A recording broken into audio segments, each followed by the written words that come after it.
S11 accounts का trial balance में से एक क्वेश्चन करेंगे।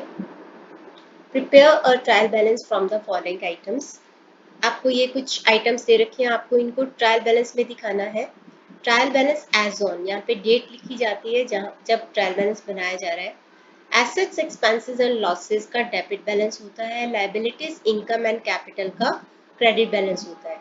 तो इनको एसेट एक्सपेंसेस लॉसेस को डेबिट में और लायबिलिटी इनकम कैपिटल को क्रेडिट में लिखेंगे।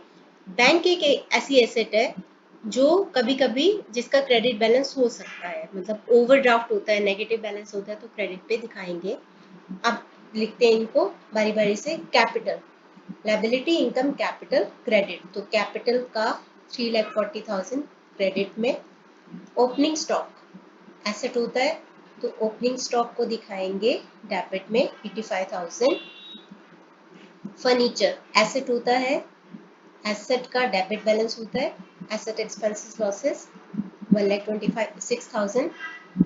परचेजेस रिप्रेजेंट करते हैं एक्सपेंसेस को, asset expenses losses debit.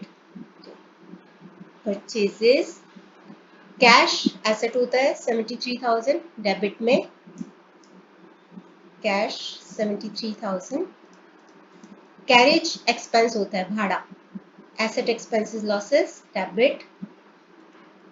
Sales represent करते हैं इनकम को, लायबिलिटी इनकम कैपिटल क्रेडिट। उसके बाद है बिल्डिंग एसेट होता है डेबिट में, बिल्डिंग 1,20,000 डेबिट में। नेक्स्ट है रिटर्न्स इनवर्ड। रिटर्न्स इनवर्ड होता है sales return. Sales return sales income को रिप्रेजेंट करते हैं, लेकिन सेल्स रिटर्न हो गया तो इनकम कम हो गई, यानी कि डेबिट में। अदरवाइज तो लायबिलिटी इनकम कैपिटल क्रेडिट होता है, यहाँ पे इनकम कम हो रही है तो डेबिट में 19,000। सेल्स रिटर्न 19,000 डेबिट में।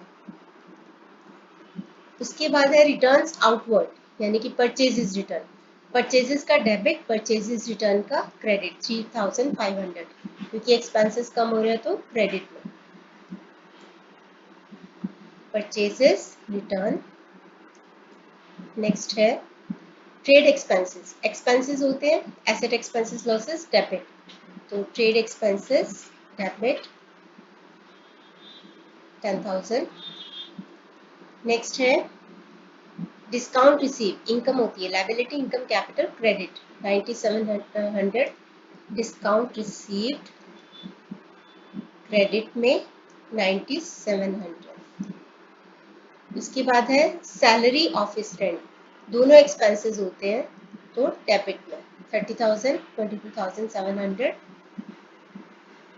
30,000 22,700 सैलरी और ऑफिस रेंट दोनों एक्सपेंसेस है, एसेट एक्सपेंसेस लॉसेस डेबिट में।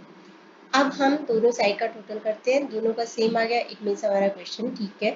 तो 85,000 सबसे पहले 85,000, 1,26,000, 89,500, 73,000, 3,000, 1,20,000, 19,000, 10,000, 30,000, 22,700, 578,200। तो डेबिट का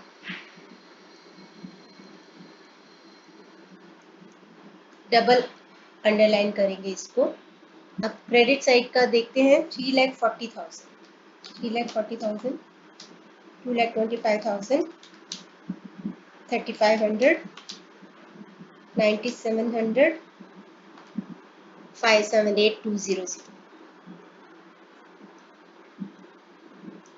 दोनों साइड का टोटल सेम है, इट मीन्स हमारा क्वेश्चन करेक्ट है। ये है हमारा ट्रायल बैलेंस।